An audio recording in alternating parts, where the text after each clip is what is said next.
Bonsoir. Merci à toutes et à tous d'être présents pour cette série de tables rondes sur le développement durable. Série de tables rondes qui est organisée par le Centre d'Excellence Jean Monnet de Sciences Po Strasbourg en partenariat avec deux associations étudiantes, Sciences Po Forum d'une part et MIRA d'autre part. Et notre première table ronde est consacrée ce soir à une problématique qui lie deux aspects.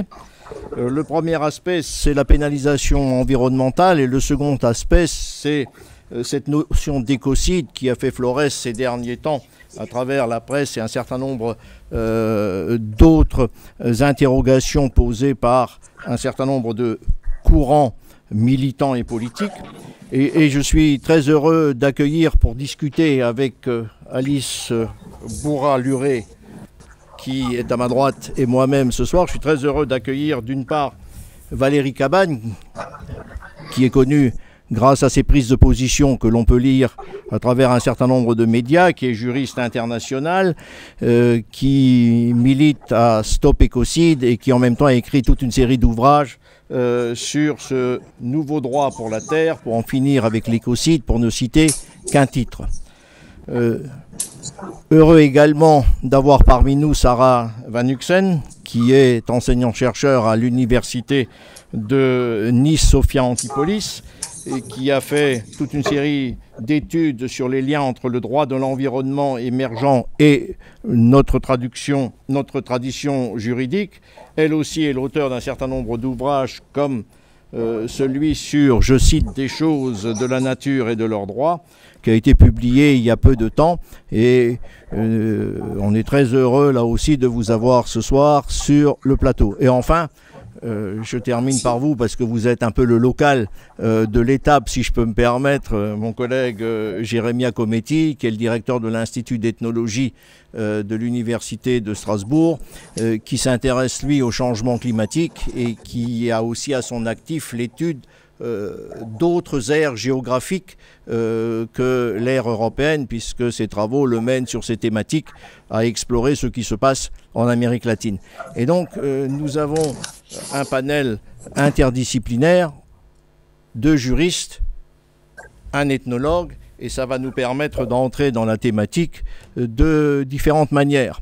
Je voudrais peut-être tout de suite commencer par l'actualité. L'Assemblée nationale, il y a 2 jours, a adopté un texte qui parle de constitutionnalité et de protection de la diversité environnementale à travers son inscription dans la Constitution. Bon, on n'est pas encore au bout de ce processus. J'ai envie de vous demander d'abord, je commencerai par vous Valérie Cabanes, mais la question va s'adresser à chacun et à chacune d'entre vous. Qu'est-ce que vous pensez de l'inscription dans une constitution d'un État de droits environnementaux et de respect de la biodiversité? Valérie Cabanes, s'il vous plaît. Merci, bonsoir. En fait, plus que ce que j'en pense, je vais vous le dire, nous sommes un peu à l'origine en fait de cette proposition. Je vais peut-être vous faire très rapidement un historique. J'ai travaillé avec Dominique Bourg sur un amendement constitutionnel dès décembre 2017, au moment où Emmanuel Macron avait effectivement proposé une réforme constitutionnelle globale, et on s'était dit qu'il fallait s'engouffrer dans la brèche pour amener justement ce débat sur une constitution écologique et solidaire. Et avec l'association Notre Affaire à tous et d'autres associations, dès janvier 2018, nous avons fait une proposition au gouvernement d'amendement de cet article 1. Proposition qui a été débattue le 10 juillet 2018 par l'Assemblée, qui est un débat passionnant d'ailleurs, parce que beaucoup de propositions avaient été faites par certains députés, même assez audacieuses. Je me souviens de la députée Obono qui proposait, comme en Équateur, de mettre dans la Constitution la reconnaissance des droits de la nature, par exemple, et qui a été arrêtée net avec l'affaire Benalla. Donc toute la discussion autour de la Constitution s'est arrêtée à ce moment-là. Et pour qu'elle réémerge, il a fallu que la Convention citoyenne pour le climat fasse cette demande. Et cette demande, elle a été nourrie en fait d'une discussion que j'ai eue avec eux le 10 janvier 2020, où un débat a eu lieu avec un autre juriste, Julien Bétaille, et Marine Fleury du Conseil d'État devant les citoyens de la Convention. Est-ce que c'est utile ou pas d'amender la Constitution pour rendre la République plus écologique? Et moi, j'ai défendu effectivement les amendements que nous proposions, qui concernaient donc d'une part le verbe garantir, qui avait été un verbe qui avait été sur les conseils du Conseil d'État enlevé de la proposition de 2018 par le gouvernement parce que c'était trop contraignant, et le Conseil d'État avait dit au gouvernement vous risquez des poursuites si vous ne respectez pas cet amendement constitutionnel.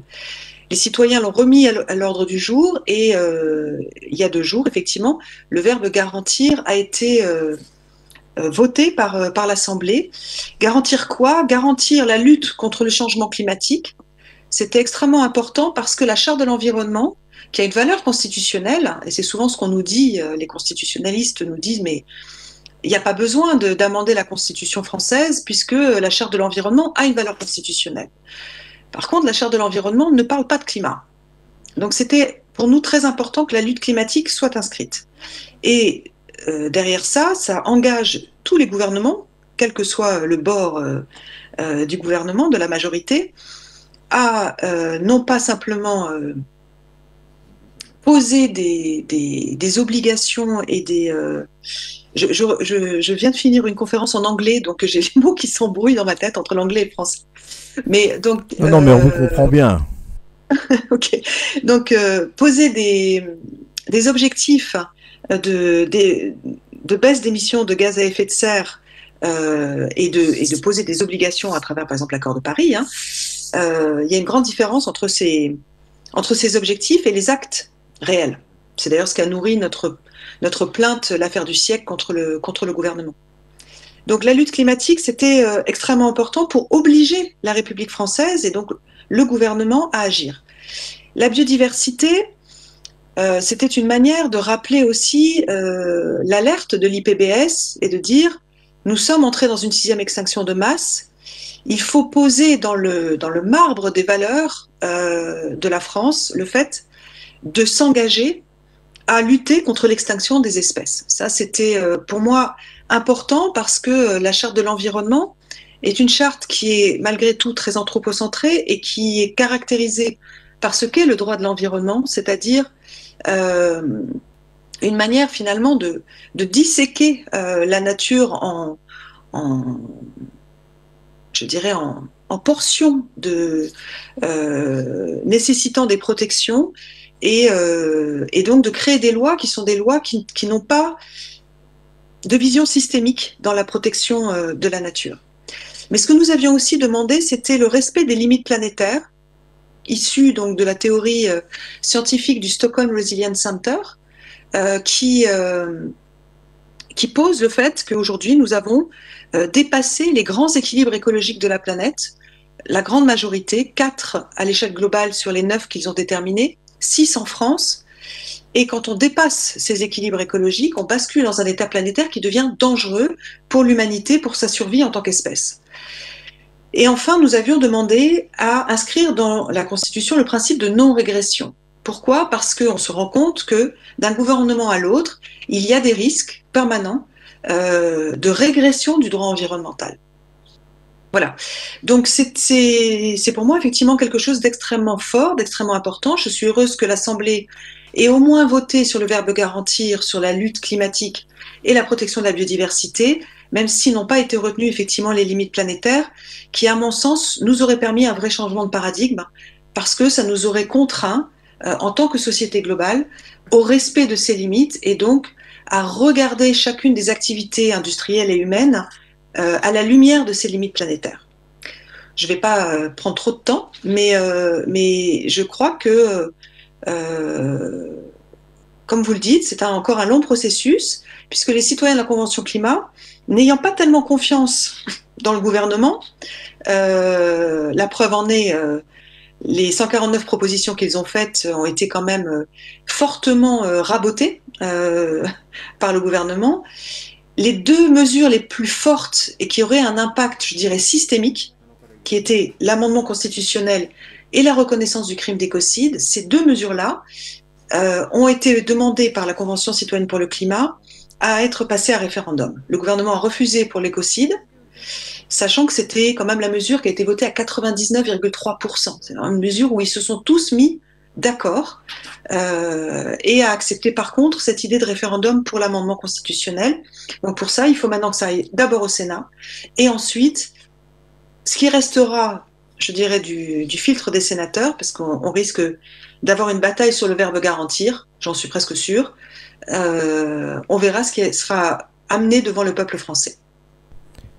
Merci pour ces propos liminaires. Je passe la parole à Sarah Van Nuxem. Qu'est-ce que vous en pensez par rapport à ce que vient de dire votre collègue Valérie Cabane et par rapport à cette constitutionnalisation de l'environnement? Mettez votre micro.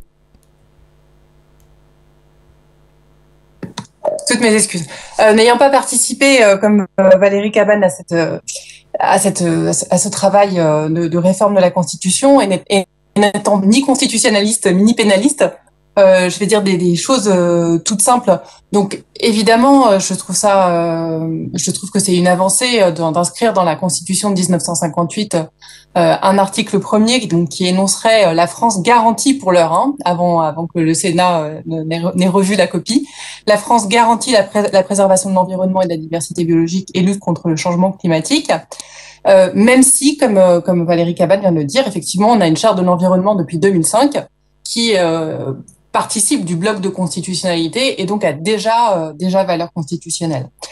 Donc, cela ne me dérange pas, a priori, que ce soit comme redondant, puisque là, ça serait vraiment inscrit dans la Constitution de 58.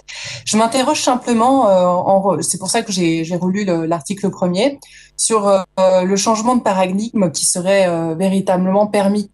C'est-à-dire, est-ce que ce passage a une logique non anthropocentrée et que l'on pourrait dire écocentrée, est-ce que dans les termes qui ont été choisis, garantit la préservation de l'environnement. Le terme d'environnement, ce n'est pas celui qu'on aurait pu imaginer, celui de milieu, ni même de nature. Donc l'environnement, c'est toujours posé effectivement l'homme au milieu comme étant le centre finalement, entouré de forêts, de champs, de pâturages, de la mer, etc., des éléments naturels et des milieux naturels fragiles.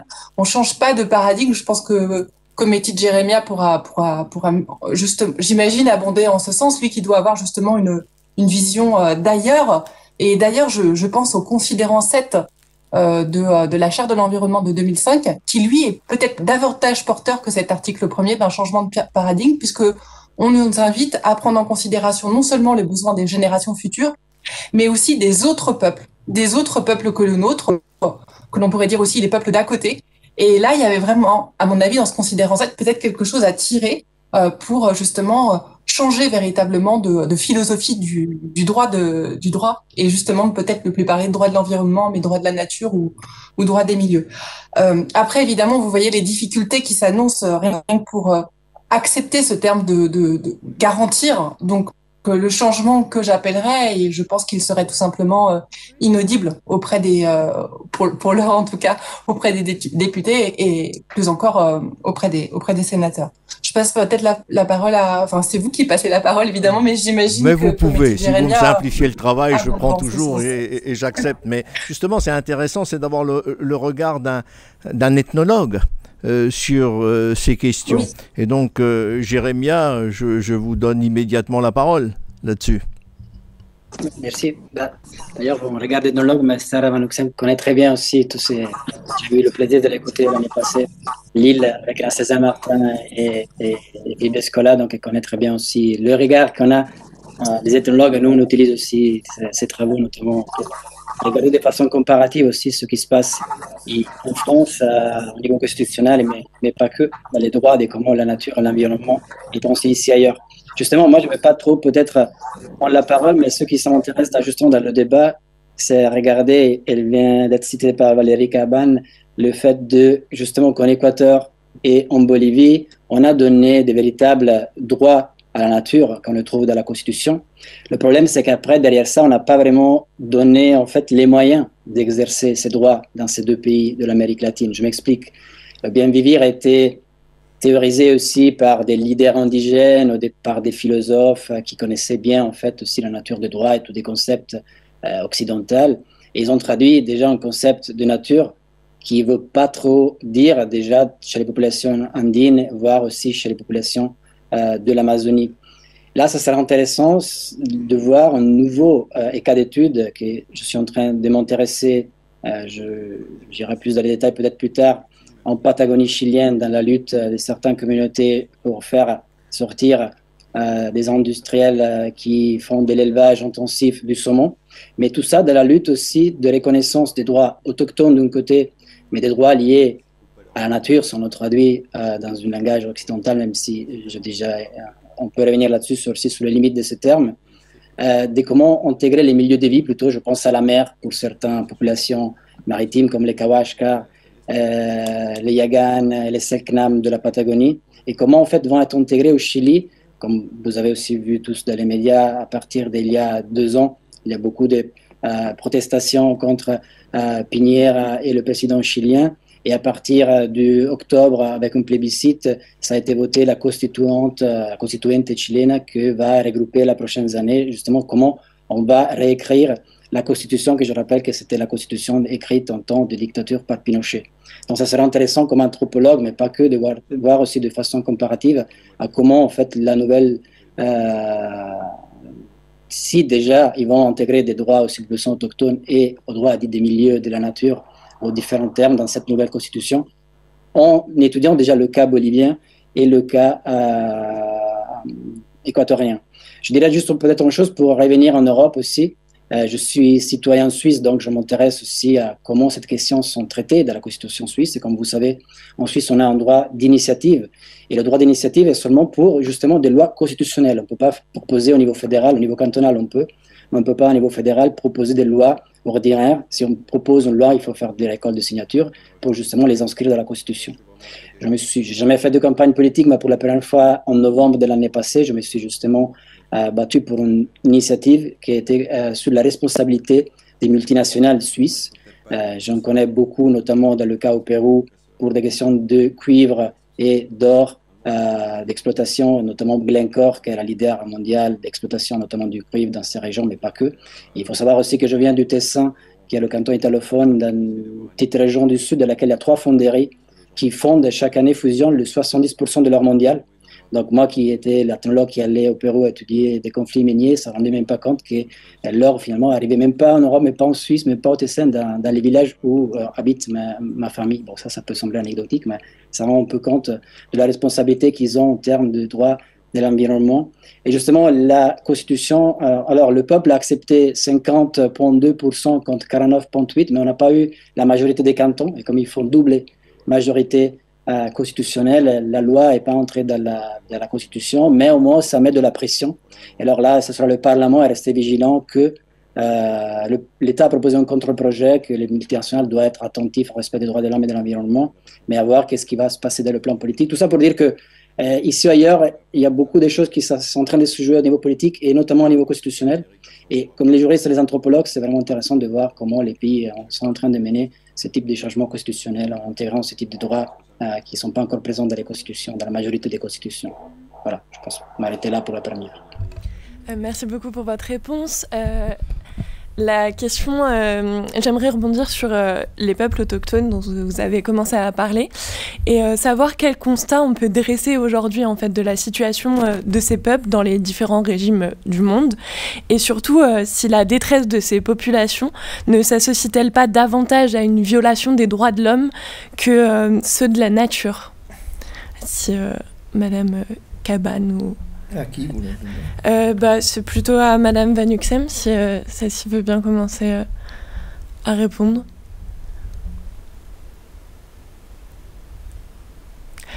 Le micro. Le micro, Madame. Micro. Merci. Toujours à fermer, pas le relever. Pour ce qui concerne la France, ce qu'on peut préciser à la lumière de la loi du 8 août 2016 pour la reconquête de la biodiversité, de la nature et du paysage, c'est que le législateur français n'a toujours pas consenti à reconnaître l'existence de peuples autochtones et de communautés locales sur le territoire français. Alors, il y a des exceptions, hein, notamment avec le peuple kanak pour la Nouvelle-Calédonie. Mais donc, on lui a substitué, en fait, à cette expression de droit international, mais évidemment, là encore, Valérie Cabane le saura beaucoup mieux que moi, à cette expression de peuple autochtone et de communauté locale, on a substitué la notion de communauté d'habitants, puisqu'on avait une fameuse décision du Conseil constitutionnel refusant la notion de peuple corse, et donc le peuple français est unique, ce qui fait que nous refusons l'idée de peuple autochtone et de communauté locale. Voilà, donc on l'a remplacé par la notion de communauté d'habitants. On l'a fait dans le cadre de la transposition du protocole de Nagoya, qui est attaché à la Convention sur la diversité biologique de 1992 et qui vise notamment, lorsque les pays du Nord prospectent dans les pays du Sud pour accéder à des ressources génétiques et puis après, par exemple, faire des médicaments, eh bien déjà à obtenir un consentement des 10 États encore souverains sur les ressources génétiques, et puis éventuellement lorsque des savoirs traditionnels associés sont attachés, eh bien il est requis désormais un consentement non seulement des populations autochtones, donc dites communautés d'habitants en France, qui sont concernées, avec à la clé normalement un partage dit des avantages. On parle d'accès et de partage des avantages et des savoirs traditionnels associés. Alors ce qui est assez curieux dans la loi française, c'est qu'effectivement, on transpose le protocole de Nagoya en utilisant la notion de communauté d'habitants. Donc, c'est une faible réception finalement des peuples autochtones, mais il y a peut-être ici tout de même un moyen, peut-être intéressant, pour faire le lien avec les anciennes communautés villageoises ou les communautés paysannes qui existent encore en fait sur le territoire français. On pourrait dire peut-être que les nouvelles communautés paysannes, ce sont les ZAD d'aujourd'hui ou ceux qui s'appellent paysans par opposition aux agriculteurs en bio. Et donc, par opposition, aux agriculteurs dits industriels, parce que les paysans s'opposent à eux de cette façon-là. Peut-être qu'il y aurait à travers la notion de communauté d'habitants, paradoxalement, le moyen de faire le lien, en fait, entre les peuples autochtones, les communautés locales, les communautés paysannes, voire les communautés peut-être de zadistes qui proposent une autre façon de vivre la condition humaine, finalement. Donc voilà, il y a peut-être quelque chose d'intéressant ici, avec tout de même des limites importantes. C'est que en transposant le protocole de Nagoya, dans la loi française, vous avez une dichotomie qui est faite entre, je dirais, nature et culture, puisqu'on distingue clairement entre les ressources génétiques d'un côté et les savoirs traditionnels associés de l'autre. Les savoirs traditionnels aux ressources génétiques. Comme si finalement, pour reprendre un exemple classique, l'Amazonie était véritablement une nature sauvage et non pas un jardin, comme si véritablement les ressources biologiques qui étaient cultivées en un endroit, que l'on pouvait récolter, auquel on pouvait accéder plus exactement, en un endroit, pouvaient être dissociées en fait du jardinage qu'en font finalement les peuples autochtones. De sorte que leur avis, leur consentement, ils sont informés, mais leur consentement n'est demandé finalement que lorsque leurs savoirs traditionnels sont intéressés au développement de ces ressources génétiques. Et c'est vrai qu'à écouter certains scientifiques, en réalité, ce n'est jamais le cas. Les scientifiques sont toujours informés d'une manière ou d'une autre des usages locaux qui sont faits par des populations autochtones ou des communautés locales, justement, de ces ressources génétiques qui sont prospectées par les pays du Nord. Donc on retrouve dans les textes, si vous voulez, cette grande dichotomie entre nature et culture, ressources génétiques, savoirs traditionnels associés de l'autre, et on ne demande aux peuples autochtones leur consentement réel que pour ces dernières. Un dernier bémol aussi, c'est que pour faire entrer en démocratie, je dirais, ces communautés d'habitants d'utilité écologique, hein, c'est bien parce qu'elles sont utiles écologiquement qu'on s'y intéresse, eh bien, on leur demande de passer par le biais d'une personne morale de droit public qui doit être créée, personne morale de droit public, pour, en quelque sorte, parler comme à leur place, parler en leur nom. Et les avantages, par exemple, ne vont pas être reversés directement en communiquant avec la communauté d'habitants considérée, mais bien plutôt avec la personne morale de droit public qui aura été créée. Et évidemment, on peut penser ici que l'on gomme l'aspect collectif de ces communautés. Et évidemment, on peut penser que c'est une manière aussi de les considérer comme des enfants, des mineurs non émancipés ou des personnes majeures non vulnérables. Voilà. Et c'est peut-être une limite ici que l'on pourrait faire en faisant le lien avec la personnalité juridique accordée à la nature ou à ces éléments, de toujours aussi, comme les communautés d'habitants, comme ces peuples autochtones ou ces communautés locales, à l'image finalement de mineurs non émancipés ou de personnes majeures vulnérables qui ont besoin de représentants, de tuteurs pour parler en leur nom ou à leur place. Voilà, j'arrête ici. Je crois que je vais parler peut-être trop long. Merci beaucoup. Est-ce que, Monsieur Cometti, vous voudriez ajouter quelque chose par rapport à cette question?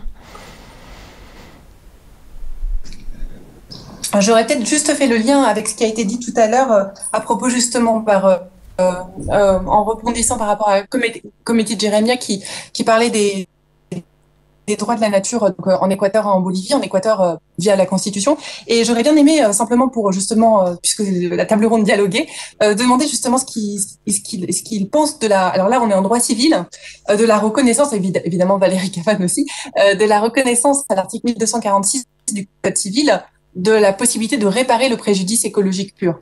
Le fait que toute personne soit responsable d'un préjudice écologique et que ensuite le législateur précise que des associations de protection de l'environnement, par exemple, notamment, ou un parc naturel, enfin plutôt un parc national, puisque c'est l'exemple qui est pris, peuvent agir au nom des éléments de la nature, au nom de l'environnement finalement. Est-ce que ça ne revient pas en droit français aussi, finalement, sans le dire de manière implicite, à reconnaître la nature sujet de droit ou reconnaître finalement des droits à la nature par le biais de la représentation, par le biais de la personnification. Qu'est-ce que vous en pensez, Monsieur Cometti? Branchez votre micro. Merci. Si, je ne vais pas parler. Oui, oui. Non, alors, la deuxième question, ça hache un peu, donc je ne suis peut-être pas tout à fait sûr d'avoir compris clairement la question de Sarah, mais éventuellement, Je peux reprendre la disposition si vous voulez. C'est l'article 1246 du Code civil qui, en fait, dispose que toute personne responsable d'un préjudice écologique est tenue de le réparer.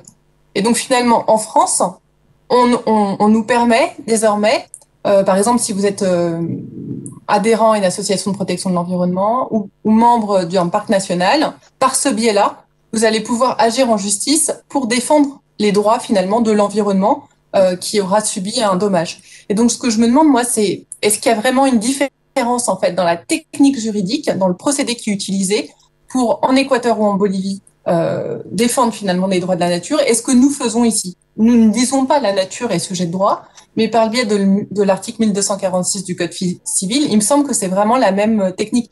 Il me semble que lorsque on compare, en fait, l'article 1246 du Code civil et puis la Constitution équatorienne qui permet à certaines personnes en plus grand nombre, puisque les personnes physiques aussi peuvent agir au nom de l'environnement, j'ai l'impression que voilà, c'est le même procédé en fait. On reconnaît de part et d'autre finalement des droits à la nature. Alors évidemment, c'est pas au même niveau. Reconnaître au niveau du droit civil, au niveau de la loi, ce n'est pas le niveau constitutionnel. Bien sûr, non. Alors, c'est pas clair.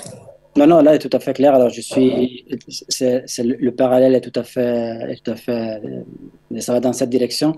Juste une précision, étant donné que je suis ni juriste et ne travaille ni en Bolivie ni en Équateur, je n'ai pas vraiment les moyens pour répondre sur le terrain. Moi, je peux répondre plutôt à ce que je vois à Cusco, dans lequel je travaille, mais en sachant que le Pérou fait encore exception, dans lequel le Pérou, à la différence, même si il est peuplé par des populations quechua, dans lequel le bien vivre, qui après a inspiré aussi la Constitution équatorienne avec Correa et Morales en Bolivie, et pas dans la Constitution, et justement les mouvements sociaux qui ont eu lieu aussi dans les derniers mois avec le changement des présidents, poussent aussi pour essayer de changer la Constitution aussi au Pérou. De ce que j'observe au Pérou, c'est justement cette figure qui a été aussi théorisée du qui peut être le porte-parole en fait des ressources qui justement peuvent pas parler comme des êtres humains. Et là, ça pose justement la question de si l'anthropocentrisme, c'est peut-être une chose que a été déjà évoquée aussi par Valérie Caban. L'anthropocentrisme, je dirais que même peut-être c'est paradoxal ce que je veux dire là-dedans, elle est présente aussi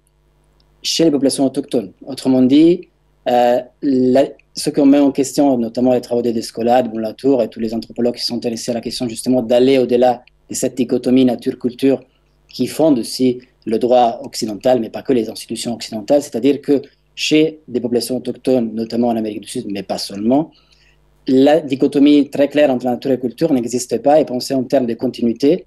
Cela dit, chaque société, et ça c'est une chose qu'on ne met pas trop l'accent, catégorise et hiérarchise. Autrement dit, l'herbe, une moustique n'a pas la même importance qu'un fleuve ou un certain type d'animal par rapport à la société avec laquelle on travaille. Autrement dit, même les hachoirs dans lesquels a travaillé Descola ou les kéros que je travaillais, il y a des hiérarchies des êtres avec lesquels on établit une sociabilité que nous, en Occident, on la donne juste aux êtres dits humains. Et chez certaines communautés, on le transpose à un certain type d'êtres non humains, mais pas la totalité, parce que on n'a pas les mêmes relations avec certains animaux qu'avec d'autres. Donc, cela dit, dans chaque communauté, l'anthropologue qui travaille doit aussi justement saisir quelle est la sociabilité qui va au-delà des êtres humains, qui est mise en place avec certaines ressources. Et c'est là, justement, je trouve intéressant la critique qui fait justement Descola au droit de la nature qu'on trouve dans certaines constitutions. Il parle justement plutôt de donner des droits à des milieux de vie, comme était le cas, par exemple, c'est pour ça que je pense au porte-parole au fleuve en Nouvelle-Zélande, Wanangui, dans lequel, là, on donne à parler, par exemple, à un leader spirituel maori qui peut parler pour le fleuve. Dans le cas, par exemple, des luttes, en fait, contre les mines dans la région de Cusco, on a bien vu que quand des communautés autochtones allaient contre des mines pour exploitation, en fait, des territoires, ils essayaient justement de faire sortir la même idée que les mines allaient en fait exploiter une montagne qui pour les communautés, cette montagne n'est pas qu'une ressource à préserver, mais une véritable divinité avec la Pachamama, ce qu'on traduit la mère-terre, avec les Apus, qui ce seraient les divinités des montagnes. Donc à expliquer qu'en fait, cette montagne fait partie de leur collectif, qui est un collectif qui est formé d'êtres humains et non humains. Sauf que quand ils sont arrivés, il y a un cas particulier en 2005 que l'anthropologue Marisol de la Cadena a décrit très bien, quand les leaders autochtones sont allés face au tribunal appuyés par des ONG avec ce discours en disant que justement la montagne fait partie de leur collectif et en même temps la montagne a une hiérarchie même plus haute d'importance des êtres humains parce que c'est ça qui ordonne le monde à leur cosmologie, ben, c'est d'utiliser cet argumentaire-là qui n'est pas accepté justement dans une base anthropocentrique de droit fondé sur les droits de l'État moderne, encore, très anthropocentrique, mais un anthropocentrique très européen, très eurocentré, et ils auraient perdu. Et donc, ils ont dû en fait changer en termes juridiques le fait que la montagne était pour les compagnies minières un bien à exploiter versus une ressource à protéger. Et là, on rentre encore dans la vieille dichotomie nature-culture qui vient du droit occidental. Donc, juste pour dire que la question aussi de qui parle et comment parle, avec quel argument ils utilisent au niveau juridique pour défendre la ressource avec ou une cosmologie autochtone versus une cosmologie plutôt occidentale est vraiment fondamentale. C'est pour cela que certains auteurs, sans entrer trop dans des débats philosophiques, parlent que plutôt là on est face à des différents qui sont des différents de niveau ontologique, autrement dit de la différente façon de construire la réalité plutôt que des différents niveaux épistémologiques dans lesquels on est tous d'accord que là c'est la montagne, c'est une ressource, et le différent est ce qu'on va faire de cette ressource. Là, le problème c'est qu'il y a une misunderstanding, un malentendu au niveau ontologique de laquelle il y a deux réalités qui sont en confrontation. Et pour le moment, la montagne est encore considérée, pour le droit encore au Pérou, trop non humain pour entrer dans le droit de ce type de conflit. Donc juste, voilà, je l'ai pris un peu large pour répondre à la question, mais donc la question de qui parle et comment il parle, avec quel type de droit, c'est fondamental et je pense que c'est des enjeux clés aujourd'hui avec le changement climatique, la perte de biodiversité, tous ces enjeux très importants. Merci pour cette réponse. Moi, je voudrais revenir à partir de ce que vous venez de dire à des choses plus terre à terre. Je commencerai par Valérie Cabane. Moi, tout ça me pose un certain nombre de questions. Je voudrais d'abord savoir comment vous définissez l'atteinte à l'environnement. Qu'est-ce que c'est qu'une atteinte à l'environnement ? Comment vous constatez ce délit d'un point de vue juridique ? On peut partir des exemples français. Ensuite, quelle est l'autorité qui est chargée finalement de constater le délit ? Est-ce que vous pensez que les autorités habituelles, gendarmerie, police, sont aptes à, ou est-ce qu'il faut trouver autre chose pour constater une atteinte au droit de l'environnement ? Et donc, est-ce qu'il faut mettre en place de nouvelles structures ? Moi, ça me pose toute une série de questions extrêmement pratiques d'organisation des pouvoirs publics sur lesquelles j'aimerais avoir vos avis éclairés. Valérie Cabane.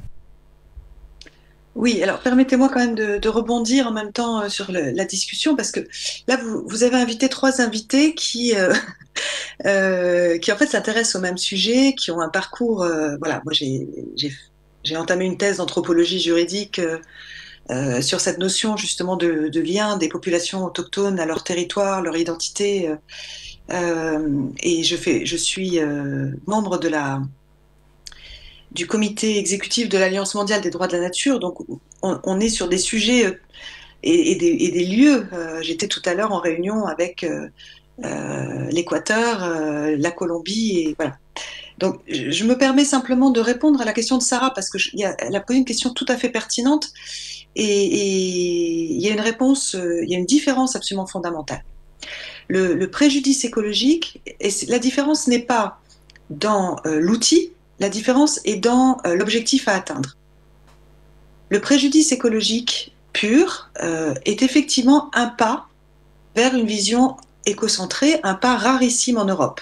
On est un des rares pays à avoir reconnu ce préjudice écologique, et en plus on ne l'a pas reconnu d'abord par la loi, on l'a reconnu grâce à une jurisprudence, qui était la jurisprudence de l'ERICA. Donc je dirais que c'est la pertinence d'un juge qui nous a amenés à faire ce pas, parce que je pense qu'on ne l'aurait jamais eu si on l'avait demandé au gouvernement ou au Parlement. Mais le préjudice, comme son nom l'indique, c'est une action qui a eu lieu. Ça veut dire que cet écosystème a été détruit ou gravement endommagé. Et je rappelle quand même que la manière dont on l'applique, et ça rejoindra votre question sur l'application du droit, Total, armateur de l'ERICA, n'a payé que 13 millions d'euros pour le préjudice écologique pur de la catastrophe de l'ERICA, 400 km de côte souillée, 13 millions d'euros. Cette même année, en 2012, lors du jugement, Total avait fait 12 milliards de bénéfices. Ce que je veux dire par là, c'est que, 1, on ne peut utiliser cette loi que quand le préjudice a déjà eu lieu. 2, l'application de cette loi reste, et c'est l'enjeu d'ailleurs du délit de pollution qui est proposé par le gouvernement en ce moment dans la loi climat et résilience, c'est de dire on ne peut pas contraindre des multinationales à respecter les écosystèmes avec des amendes ridicules. Voilà. Donc en plus, ça manque son objectif. Reconnaître une personnalité juridique à la nature, ça veut dire quoi? Ça veut dire déjà un changement fondamental philosophique, qui est de regarder les écosystèmes, les milieux, les espèces, comme des sujets de droit. Aujourd'hui, un arbre, un chien, une forêt sont des meubles ou sont des biens, en tous les cas, sont des choses, et ne sont pas des sujets de droit. D'accord? Dans le Code civil. Donc, reconnaître des écosystèmes comme des sujets de droit, c'est une manière de commencer à faire le pont et de réintégrer cette ontologie, si vous voulez, des peuples autochtones qui, effectivement, considèrent que, comme les Maoris le disent à propos de la Whanganui, je suis la rivière et la rivière est moi. Et donc, ils ne se dissocient pas d'un écosystème dans lequel ils vivent. D'ailleurs, les différents accords qui ont été pris, par exemple en Nouvelle-Zélande, ne sont pas pris avec le peuple maori. Ils sont pris avec chaque tribu maori qui habite dans un écosystème particulier. Donc, ce sont les tribus de la Whanganui qui ont signé un accord avec la couronne. Ce sont les tribus du Mont Taranaki qui ont signé un accord avec la couronne. Et puis le cas du parc Te Auereara est passionnant sur le plan juridique parce que c'était un parc national de la couronne et la couronne ne voulait pas perdre sa souveraineté sur le parc et les communautés maoris qui vivaient dans ce parc ne voulaient pas non plus perdre leur souveraineté. Et comme ils n'arrivaient pas à se mettre d'accord, ils ont décidé que finalement le parc n'appartiendrait plus qu'à lui-même. Ils ont enlevé le terme de parc. Ils parlent aujourd'hui de Te Auereara comme une entité à part entière, une entité juridique, une entité vivante, qui est cette zone que j'ai traversée, qui est extraordinaire, où ils vivent des Maoris. Mais les Maoris peuvent négocier avec le gouvernement sur ce qui se passe sur ce lieu, mais le parc s'appartient en propre. Il n'appartient plus à personne. Et là, vous voyez bien qu'on rentre dans un changement complètement de paradigme. Enfin, le fait de reconnaître la nature sujet de droit, en Équateur par exemple, même si effectivement il y a une difficulté à l'appliquer, c'est pour ça qu'en ce moment il y a des discussions au niveau du Conseil constitutionnel équatorien, par exemple pour déterminer si les animaux sont des sujets de droit, mais par le biais de la Cour constitutionnelle et non pas dans l'interprétation de l'article 71 et 72 de la Constitution. Le fait de reconnaître sujet de droit un écosystème permet de saisir la justice en prévention. Et ce qui s'est passé en Équateur, ce qui s'est passé dans d'autres lieux, c'est que des projets qui étaient encore à l'état de projet ont pu être stoppés au nom du rôle écologique à préserver d'un écosystème. Par exemple, la mangrove des Cayapas, un projet de ferme industrielle de crevettes qui devait déverser des antibiotiques, et des produits chimiques, etc. dans la mangrove, a été stoppé par le juge pour préserver la mangrove en tant que sujet de droit. De la même manière, et ça a été le premier cas en Équateur en 2011 dans la province de Loja, un projet de route a été stoppé par le juge parce qu'il risquait effectivement de changer le cours d'une rivière, la rivière Vilcabamba. Et là, on change complètement de niveau, si vous voulez, parce qu'on n'est plus dans une vision anthropocentrée utilitariste. On doit aller chercher quel est le rôle écologique de cet écosystème ou de cette espèce, et on ne regarde pas à ce moment-là le lien forcément bénéfice-risque par rapport à l'humanité. C'est-à-dire qu'on va préserver ce rôle écologique pour la communauté de vie entière du pays ou de la planète.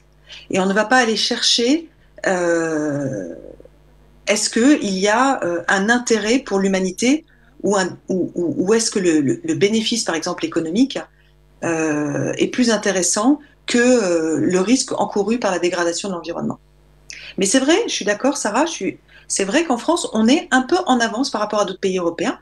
D'ailleurs, l'avis du Conseil constitutionnel du 31 janvier 2020 sur justement ces pesticides a permis, sans que la Constitution ait été changée, cet avis constitutionnel a considéré qu'il était plus important de protéger l'environnement, terme que je déteste, excusez-moi, hein, parce que ça veut bien dire qu'on parle de quelque chose qui est extérieur à nous, mais qu'il était plus important de protéger l'environnement que la liberté d'entreprendre.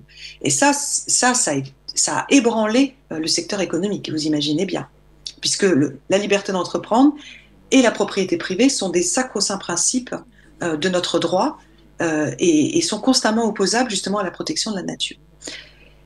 Mais ce qui est sûr, c'est qu'il faut donner les moyens, quel que soit le régime dans lequel on est, juridique, il faut donner les moyens à la justice d'avoir des experts qui peuvent l'accompagner ou qui accompagnent le procureur dans les enquêtes, et il faut donner des moyens à la police pour pouvoir effectivement poursuivre. Mais les moyens ou même les formations ne peuvent pas suffire pour moi si on ne réforme pas le droit. Et je crois que par exemple l'exemple de la Guyane française, qui n'a pas ce régime obtenu par les Kanaks, montre bien à quel point on est encore dans une vision prédatrice, capitaliste et colonialiste en France des territoires, en particulier des territoires habités par des populations autochtones. La France ne reconnaît pas les populations amérindiennes de Guyane comme des peuples autochtones. Sarah l'a expliqué, elle les reconnaît comme des communautés. Qu'elles soient librement informées des projets industriels qui risquent d'avoir un impact, oui, mais de là à ce qu'on aille chercher leur consentement, je peux vous assurer que c'est rarement le cas.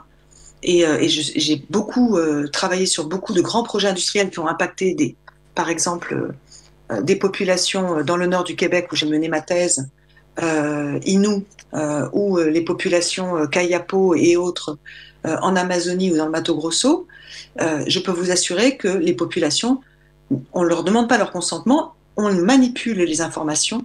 Et en plus, je vous parle par exemple du cas du barrage de Belo Monte au Brésil, où la France avait énormément d'intérêts financiers, puisqu'Alstom vendait les turbines, etc. Donc on était complètement liées à ces projets destructeurs de l'Amazonie et des peuples qui y vivent.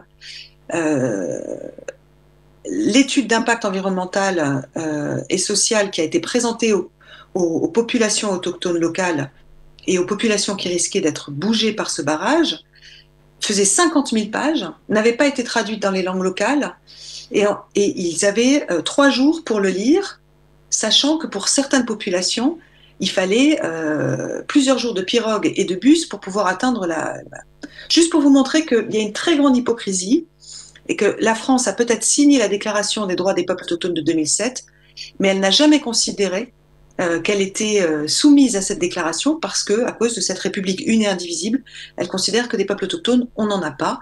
Et pendant ce temps-là, il y a des populations Wayana et des populations amérindiennes de Guyane qui sont en train de mourir à cause du cyanure dans les cours d'eau contaminés à cause des mines d'or, et qui sont en plus chassées du parc amazonien de Guyane au nom de la conservation, c'est-à-dire qu'on ne les reconnaît même plus comme des populations qui vivent de leur environnement naturel, qui sont intrinsèquement liées à l'Amazonie, et elles n'ont pas le droit de chasser, elles n'ont pas le droit de pêcher dans le parc amazonien de Guyane. Donc voilà, moi je suis un petit peu radicale, si vous voulez, mais je ne veux pas faire de demi-semblant. Je crois qu'il faut vraiment être conscient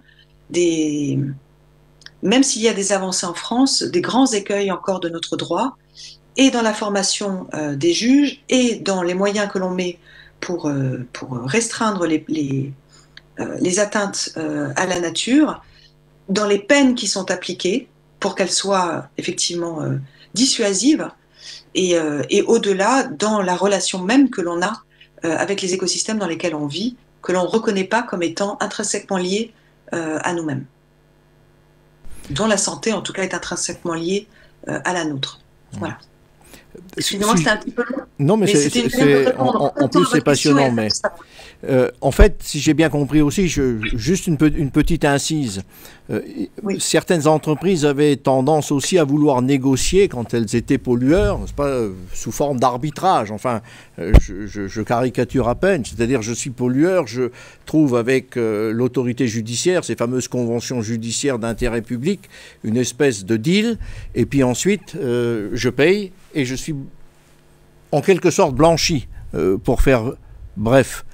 C'est pire que ça. C'est pire que ça. C'est que les entreprises aujourd'hui budgétisent des sommes dans l'expectative d'être effectivement jugées et devoir payer une amende. Et parce que les amendes ne sont pas dissuasives, elles thésaurisent en prévision de ces amendes à payer. Donc c'est une forme de droit à polluer masqué. Et puis là, vous parlez de la France, mais quand on parle à l'international, regardez ce qui s'est passé en Équateur avec le procès de Texaco Chevron, presque 30 ans de procédure, pour que finalement, ça finisse dans un tribunal d'arbitrage privé à La Haye, mis sur pied par la Banque mondiale et l'OMC, où 3 juges choisis par la Banque mondiale et non pas par les Nations Unies, par la Cour de justice internationale et encore moins par la Cour pénale internationale, 3 juges décident que finalement Texaco ne doit rien à l'Équateur et à sa population.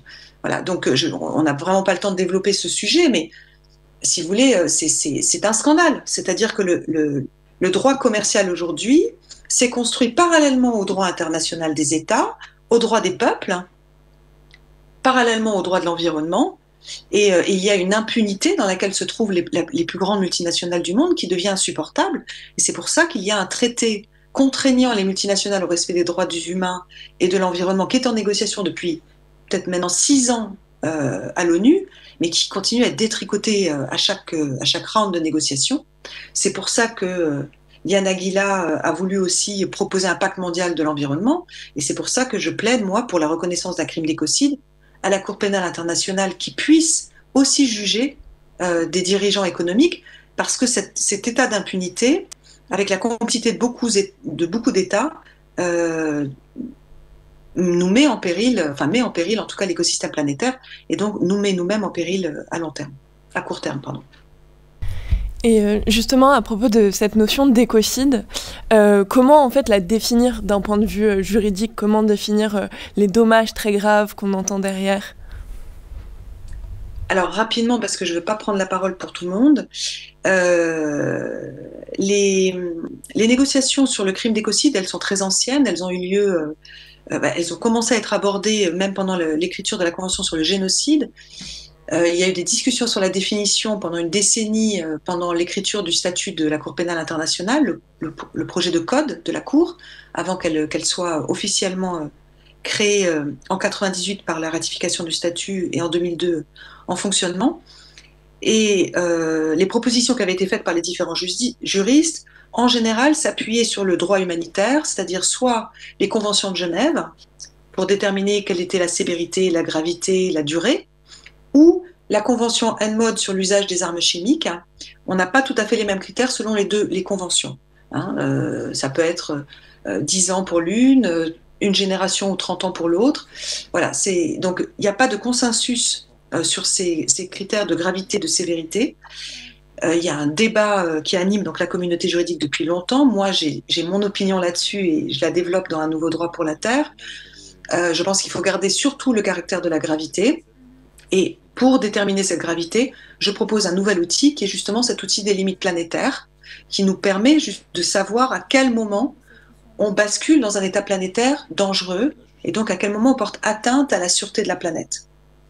Ce qui est sûr, juste pour faire la boucle, c'est que le délit d'écocide proposé par le gouvernement dans le projet de loi Climat et Résilience n'est en aucun cas ce que j'appelle un écocide. Un écocide a un niveau de gravité équivalent aux autres crimes internationaux les plus graves, crimes contre l'humanité, crimes de guerre, crimes de génocide. Il s'agit véritablement d'une atteinte à la sûreté de la planète, donc à des grands écosystèmes ou des grands cycles écologiques vitaux, à des espèces, en tout cas au risque de disparition massive d'espèces, etc. Voilà, donc le délit d'écocide, c'est un mot qui a été utilisé pour faire plaisir aux citoyens de la Convention climat, mais qui n'a rien à voir avec une atteinte à l'environnement par la pollution de l'air, par la pollution de l'eau. Simplement, ils ont effectivement grossi les peines, ce qui est une très bonne chose. Je suis tout à fait pour les délits d'atteinte à l'environnement qui ont été proposés, mais s'il vous plaît, enlevez le mot d'écocide si vous ne voulez pas le reconnaître comme un crime. Merci beaucoup, Madame Van Huxem, toujours sur cette question de l'écocide, donc de comment définir les dommages et quel intérêt pour l'emploi de ce terme.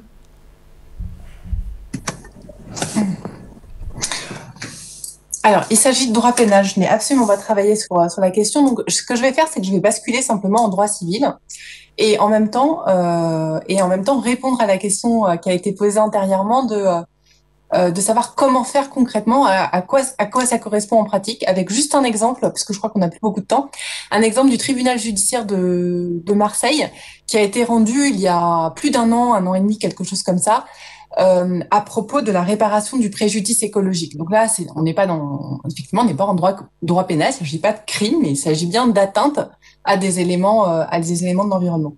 Donc en l'espèce, en fait, vous aviez tout simplement des braconniers qui avaient pêché un certain nombre de mérous, d'oursins et encore d'autres poissons. Et ils l'avaient fait dans le cœur du parc national de Calanque. Et donc, en fait, le parc national de Calanque a agi non seulement en réparation de son préjudice propre, de son préjudice personnel, à lui, personne morale, parce que le parc national est reconnu comme une personne morale, mais aussi le parc national a agi sur le fondement justement de la réparation du préjudice écologique pur, au nom justement de l'écosystème marin méditerranéen qui avait été abîmé. Et donc concrètement, comment les juges ont fait pour évaluer le préjudice écologique? Eh bien, ils se sont rabattus en fait sur les notions des écologues, non pas les écologues au sens des sciences politiques, de l'écologie politique, mais au sens scientifique du terme. Et donc, ils ont mobilisé les notions d'équilibre biologique, et notamment la notion de chaînes trophiques. Donc, par exemple, ils ont dit, bah voilà, les braconniers ont pêché des mérous. Ce sont des poissons extrêmement rares, qui sont à l'égal de tableaux de maître. C'est une expression choisie par le juge marseillais. Et par ailleurs, le mérou, pour se constituer, eh bien, il a besoin de manger tant de petits poissons. Alors, je simplifie évidemment. Et donc, on regarde le coefficient, ce que représente le mérou en termes de coefficient de chaîne trophique. On regarde qu'il est comme s'il était un petit peu au-dessus, en fait, de la hiérarchie, d'une hiérarchie des poissons, finalement. Et donc, on dit que le mérou, il représente beaucoup parce que pour se constituer, il a dû manger beaucoup de petits poissons. Et puis, au contraire, il y a les oursins qui sont tout en bas et qui, eux, eh bien, sont évalués en fait, comme étant de faible valeur, parce que eux, au contraire, ont besoin de peu de biomasse, en fait, pour se constituer. Donc voilà comment le juge procède. Il fait le passage, en fait, avec l'écologue. Il regarde comment l'écologue réfléchit. Et lui, donc, il va évaluer il va chiffrer le préjudice écologique. Alors, juste, voilà, c'était un exemple concret, comme vous l'aviez demandé, sur le terrain du droit civil et non pas du droit pénal, je suis désolée. Et avec cette précision, c'est que ce qu'on peut faire comme critique, c'est que le juge marseillais, eh bien, en fait, il réfléchit d'après des notions d'écologie qui sont en quelque sorte déjà aujourd'hui dépassées pour les écologues, puisque cette idée de hiérarchie, de chaîne trophique et de hiérarchie des êtres non humains, en l'occurrence ici des poissons, des oursins, enfin de la faune maritime, en fait, elle n'a plus cours du tout. Et aujourd'hui, on réfléchit bien plutôt en écologie en termes de réseau. La notion même d'équilibre biologique est disqualifiée. On parle plutôt de dynamique. Donc voilà, le juge fait comme il peut avec les moyens qui lui sont offerts par l'écologie, mais sans forcément être averti des dernières découvertes en écologie. Voilà, c'était juste pour vous donner un exemple concret. Merci beaucoup. Monsieur Cometti, pour prendre la question sous un autre aspect, quelle importance en fait pour les populations de la reconnaissance d'un crime contre la nature ou d'une atteinte à l'environnement ? Alors, c'est difficile de répondre à cette question. Alors, il faut peut-être répondre à deux niveaux. C'est-à-dire que, justement, quand je travaille chez les Kéros, qui c'est une communauté autochtone du Cusco, qui parle le quechua, le terme nature n'existe même pas en quechua. Donc, quand je parle, bien évidemment, avec eux, tous ces sujets sont des sujets typiquement qui sont présentés après, notamment à partir de Rio 92 et notamment par les ONG environnementalistes. Et à partir de là, on a trouvé de plus en plus des indigènes, qui bien sûr des autochtones, qui adaptent justement. Et parfois, ils arrivent, ça c'est la partie peut-être plus compliquée de la chose, à essentialiser trop le rôle de l'autochtone comme gardien de la nature versus, d'une façon un peu trop manichéenne, l'occidental qui le fait. Mais avec façon à traduire dans le langage courant pour défendre les droits de la nature, avec beaucoup de guillemets, des populations autochtones. Donc, si vous voulez, il y a deux sphères. La sphère politique dans laquelle on entre dans un langage, qui est un langage politique occidental, et la sphère du terrain, dans laquelle ces discours, bien évidemment, n'est pas mobilisé. Mais si je peux revenir aussi à la question, justement, d'écocide, et je partage tout ce qui a été dit par mes collègues, et ce n'est pas pour mettre en question, justement, le concept d'écocide en tant que tel, c'est que sur le terrain, on a un problème justement sur ce qu'on entend écocide à partir du moment qui a été pensé en Occident, fondé toujours sur cette dichotomie nature-culture. Du moment qu'on comprend que chez une collectif, comme c'est des termes utilisés par la Tour des Scola, est composé d'êtres non humains et humains, peut-être le terme d'écocide perd un peu de sens dans ces sens-là, et peut-être il faudrait trouver un terme différent pour une attente qui est à l'environnement, à la nature, ou à des milieux, mais aussi à des êtres humains qui sont dedans. Pourquoi? Parce que sinon on arrive à des paradoxes dans lesquels justement on fait des parcs naturels, comme on disait avant, et on exclut les droits des êtres humains parce qu'on préserve seulement la nature. Et là, je pense que Descola dit bien dans les derniers travaux qu'il faut vraiment, c'est important, comme a dit aussi Valérie, de donner cas par cas, comme chez les Maoris, à quels sont vraiment les lieux de vie, les milieux de vie qui devraient avoir des droits.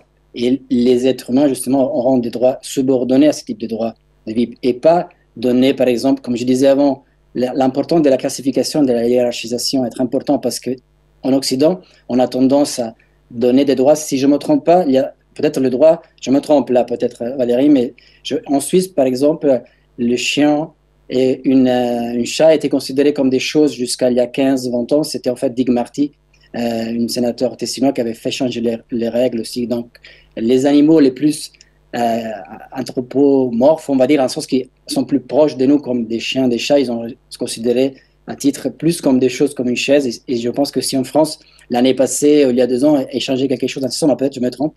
Juste pour dire que si on fait cette technique, c'est juste élargir l'individualisme possessif des droits en élargissant des droits qu'on détient, nous, aux êtres humains, à certaines espèces.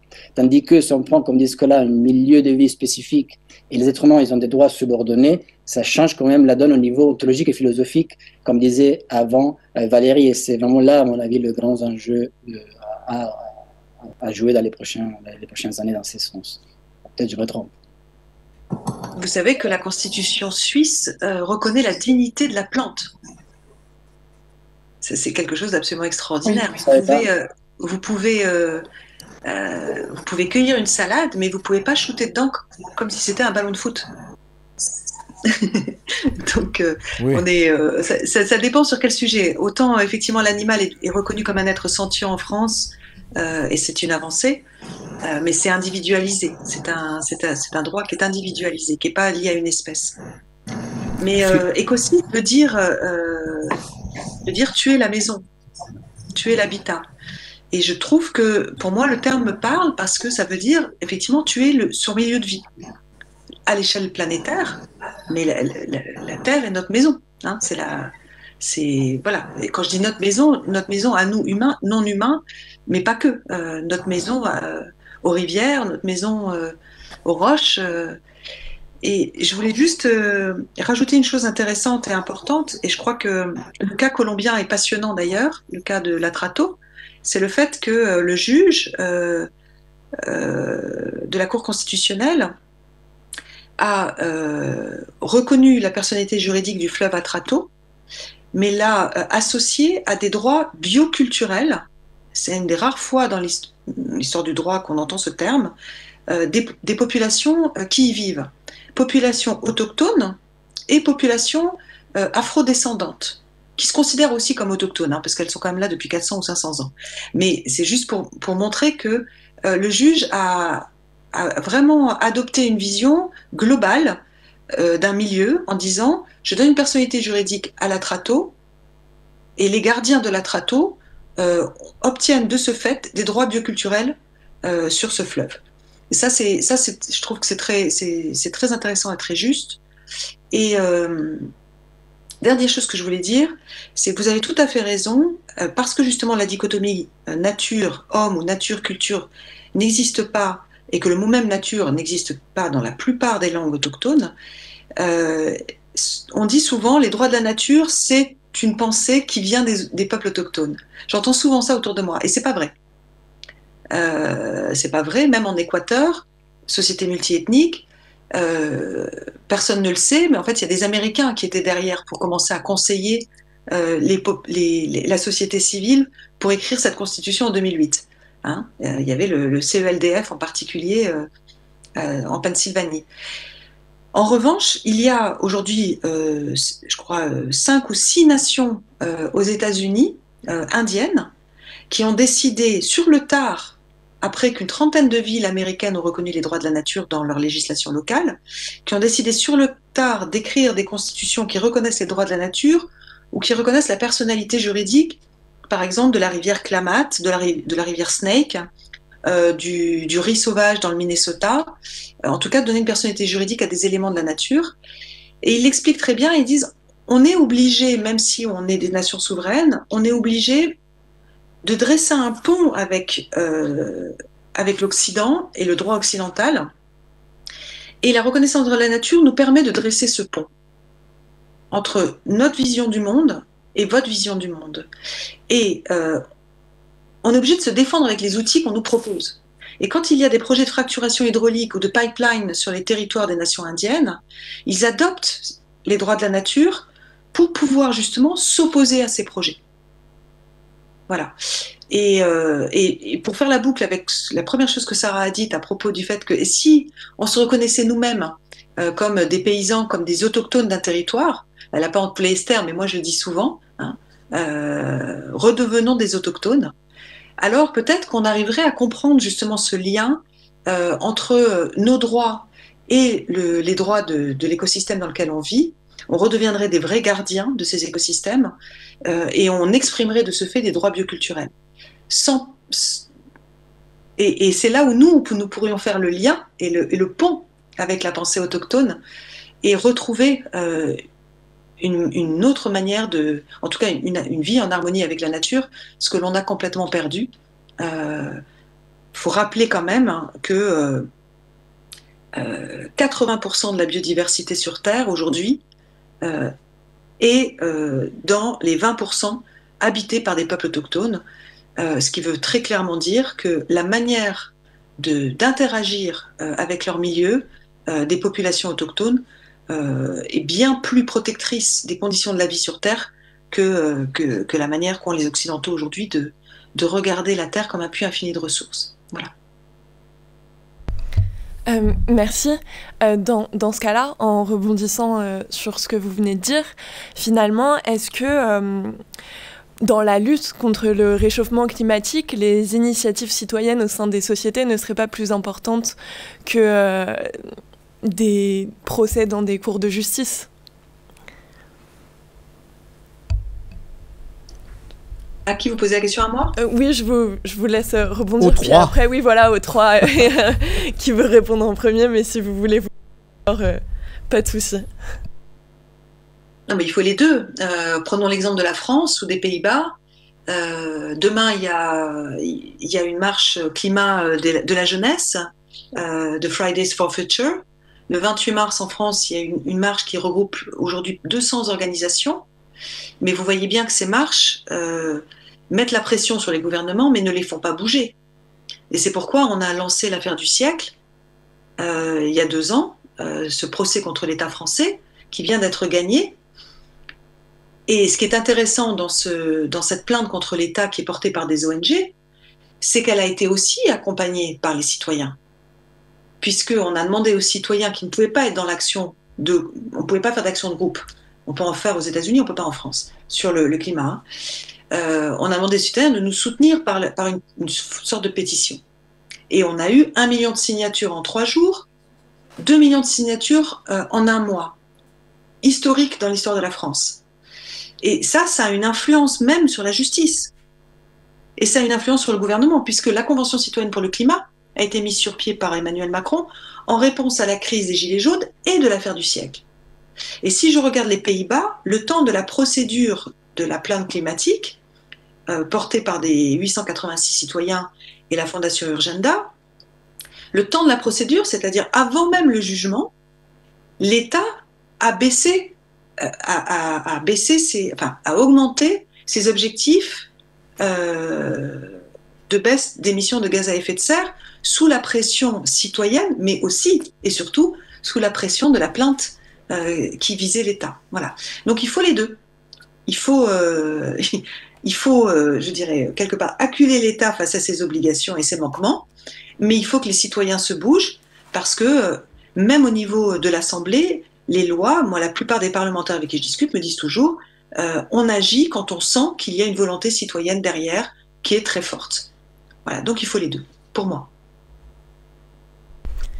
Merci beaucoup. Madame Van Huxen, est-ce que toujours sur ce sujet, on pourrait avoir votre opinion ? Est-ce que vous êtes en accord ou non ? Micro.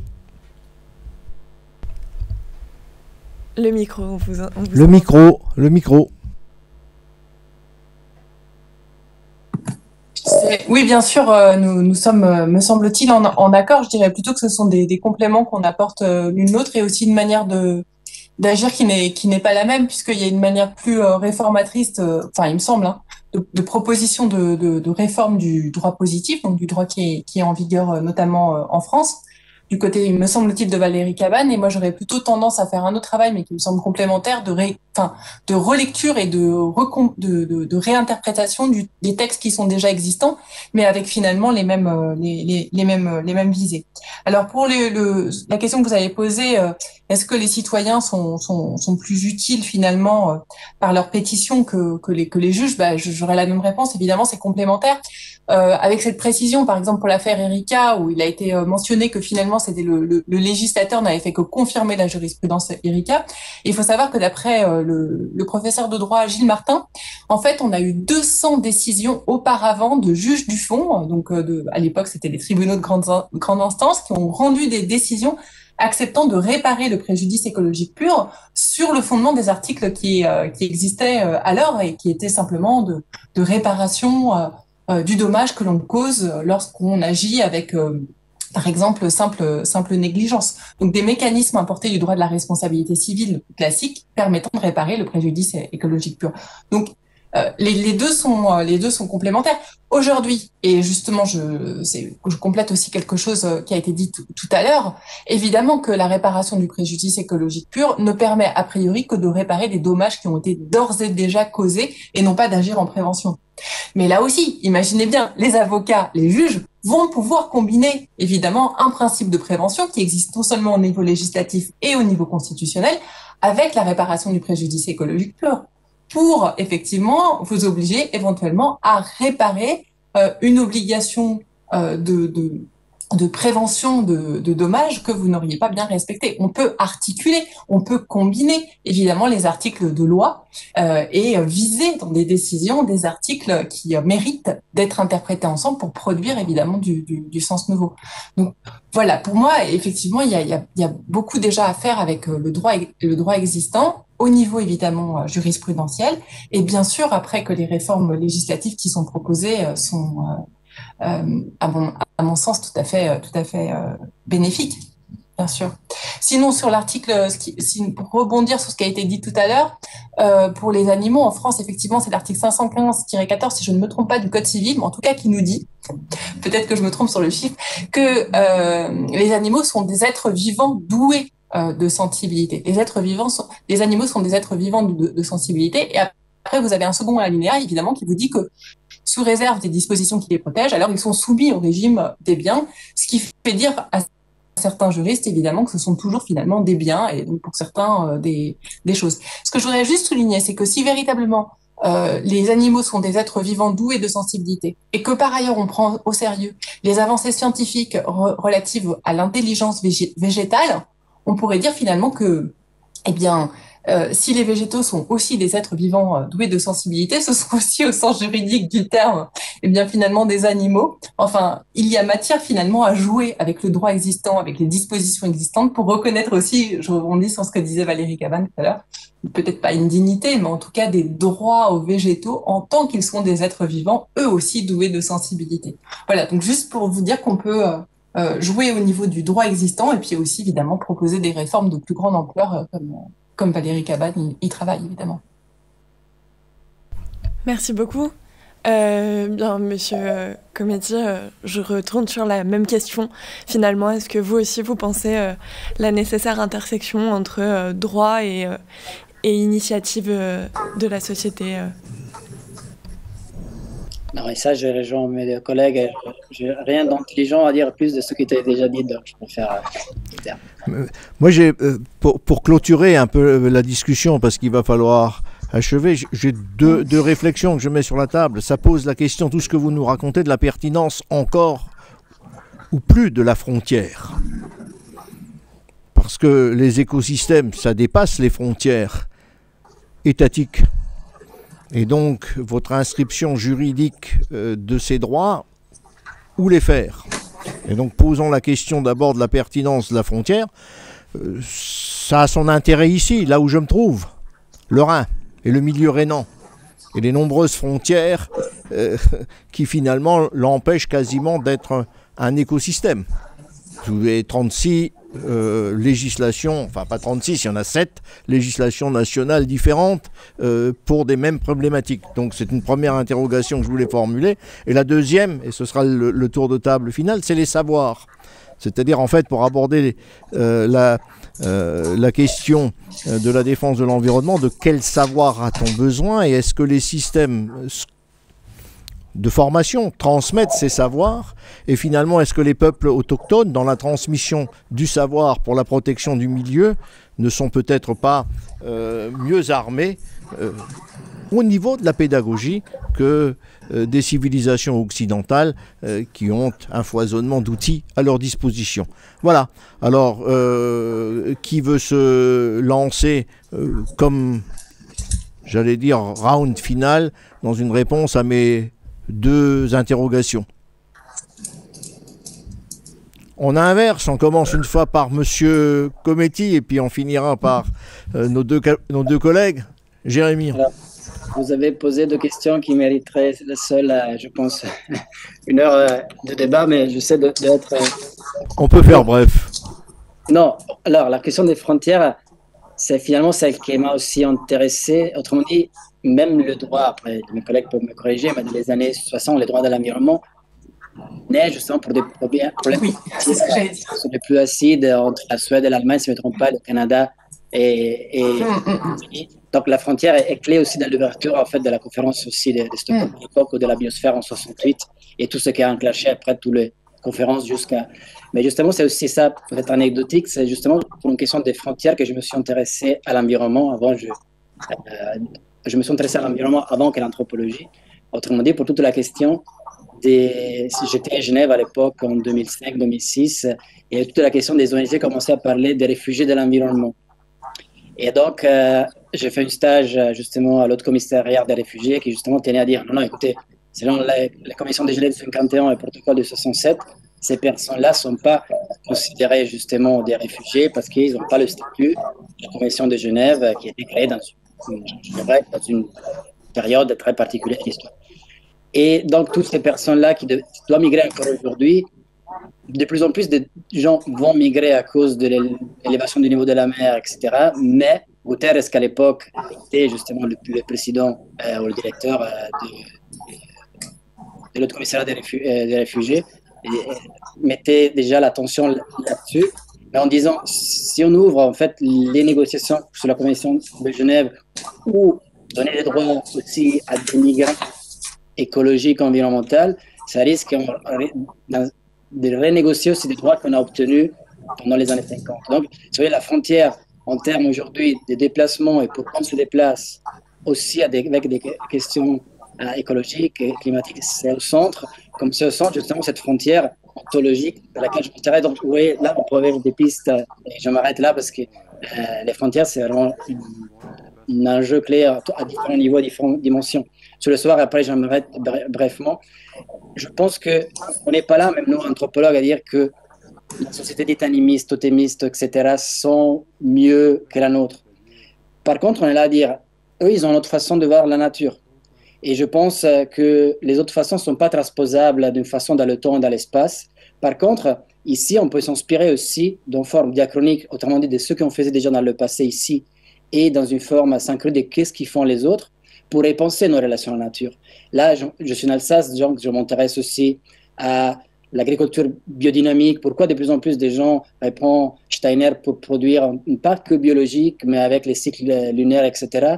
On va voir que aussi la société s'intéresse à des autres types de savoirs, encore une fois, de chez nous à l'époque ou de l'autre côté de la planète, pour se remettre en question et pour trouver des solutions. Donc la question des savoirs est centrale, sans vraiment le mettre dans une échelle de valeur et en restant aussi un peu peut-être trop relativiste dans cette... mais la comparaison est une des clés à mon avis. Mais je m'arrête là, même si on pourrait dire beaucoup de choses. Merci, je vais poser la même question, enfin les mêmes réflexions à Sarah et puis à vous Valérie après. Sarah, si vous m'entendez, voilà. Oui, bien sûr, je vous entends. J'aurais fait exactement la même réponse en fait comme Jérémia, c'est-à-dire que en fait, vous posez la question des frontières, mais il me semble que justement le droit international de l'environnement, qui est précurseur de manière générale s'agissant du droit de l'environnement, débute justement avec des premières sentences arbitrales. J'ai en tête la fonderie de Trailles avec effectivement un problème de frontière entre le Canada et les États-Unis, et donc des agriculteurs qui voient leur sol pollué du fait de, je sais plus ce que c'était, des émissions de soufre ou peu importe, venant d'une industrie sur le sol, me semble-t-il, américain. Enfin, à repréciser, mais effectivement, c'est du fait de problèmes de frontières que naît justement le principe notamment de prévention. Celui justement qui a même précédé le principe de précaution, puisque pour le principe de prévention, il faut tout de même qu'il y ait un risque avéré entre une situation, un contexte, et puis des dommages possibles, des préjudices écologiques possibles pour pouvoir le mettre en œuvre. Au contraire donc du principe de précaution pour lequel il faut simplement des risques incertains. Donc oui, la question des frontières, elle est première. Et en même temps, je suis en train de penser, la frontière, elle peut intervenir de différentes manières. Juste un exemple pour vous dire que ça peut être pris autrement. Avec la Convention sur la diversité biologique de 1992, par exemple, mais après ça a été repris en droit interne et notamment en droit interne français, vous avez la question des espèces exotiques envahissantes, qu'il s'agisse de végétaux ou d'animaux, où justement on interdit en quelque sorte la circulation, on interdit en quelque sorte le transport d'espèces végétales ou d'espèces animales, parce qu'on craint qu'elles prennent le dessus en fait sur des espèces par exemple endémiques qui pousseraient éventuellement pour prendre des espèces végétales sur le territoire français. Et donc là, on va essayer de poser des frontières, d'interdire finalement l'importation, avec des problèmes évidemment importants. Et puis, enfin, par exemple au niveau simplement éthique ou philosophique, puisque certains vont faire le parallèle ensuite avec les problèmes de migration humaine en fait. Est-ce qu'il y a des analogies à tirer entre le végétal qui n'a pas droit de passer les frontières parce qu'on craint qu'il envahisse le territoire et puis justement les migrations climatiques. Alors évidemment, c'est très dangereux, très très dangereux de faire des analogies entre les deux. Mais il faut savoir que sur le plan de la recherche scientifique, il y a des controverses à ce sujet et des liens qui sont tissés. Je pense ici à un colloque qui s'était tenu il y a quelques années à Cerisy autour du paysagiste Gilles Clément, où c'était vraiment une question centrale, celle de la frontière, et du parallèle entre les migrations d'espèces végétales ou animales d'un côté, exotiques dites et envahissantes, et la crainte de la migration humaine. Ensuite, sur les savoirs, oui, bah évidemment, là, on a de suite en tête, en fait, pour un juriste en tout cas, la Convention sur la diversité biologique, l'article 8J de la Convention sur la diversité biologique, qui reconnaît en fait le lien entre la déperdition de biodiversité d'un côté et la déperdition de langue. Donc le lien de langue humaine, donc le lien entre l'érosion de la diversité biologique d'un côté et l'érosion de la diversité culturelle, et qui, faisant ce constat, constatant que sur les territoires en fait où il y a le plus de langues parlées, ce sont aussi là, eh bien finalement les lieux dans lesquels il y a davantage la biodiversité est plus riche, eh bien propose justement de reconnaître les modes de vie, les pratiques et donc aussi les savoirs écologiques et traditionnels, se propose de les protéger et même se propose de les appliquer à plus grande échelle. Alors, cette question d'échelle, elle est très compliquée. Je suis pas sûre que ce soit pertinent sur le plan scientifique et même sur le plan éthique, mais c'est quelque chose là aussi, finalement, cette question des savoirs qui est au centre même, au cœur même de la naissance, finalement, du droit de l'environnement, en l'occurrence du droit international de l'environnement. Je laisse peut-être la parole à Valérie Cavenne, parce que je vois qu'il est 19h59. On va laisser le mot de la fin à Madame Cabane. Oui, voilà. Oui, et puis je vais sans doute préciser des choses en droit international. Je vais me concentrer donc juste sur la première partie de votre question, parce qu'effectivement on n'a pas trop le temps. En fait, cette problématique liée à la frontière, elle pose une autre problématique qui est liée à la souveraineté. Centrale, et oui. Et qui est voilà. Et je suis d'accord sur le fait qu'il faudrait 1 heure encore pour en discuter, puisque c'est bien ce sacro-saint principe de la souveraineté nationale qui rend si compliqué l'application des conventions internationales d'un droit de l'environnement qui puisse s'appliquer partout. Donc ça, c'est un vrai souci. Et c'est une des raisons d'ailleurs pour lesquelles, à une époque, j'avais travaillé sur la définition du crime d'écocide pour protéger et donner un statut juridique aux communs naturels que sont, pour le coup, les res communes, c'est-à-dire des lieux sur Terre qui ne sont pas sous la souveraineté d'un État. Reste une Bon. Alors, non, donc les... Pardon? J'entends pas ce que vous dites, ça. Non, j'étais en train de me demander si vous parliez pas plutôt des terra nullius ou des res nullius, mais j'aurais dû couper mon micro, je suis désolée. Est-ce que vraiment vous aviez en tête les choses communes? Je ne parle pas des terra nullius, parce que c'est encore un autre concept, mais si vous voulez, par exemple, les eaux internationales, les pôles, l'atmosphère, voilà, ne sont pas sous la souveraineté exclusive d'un État, mais sont exploitables par tout le monde.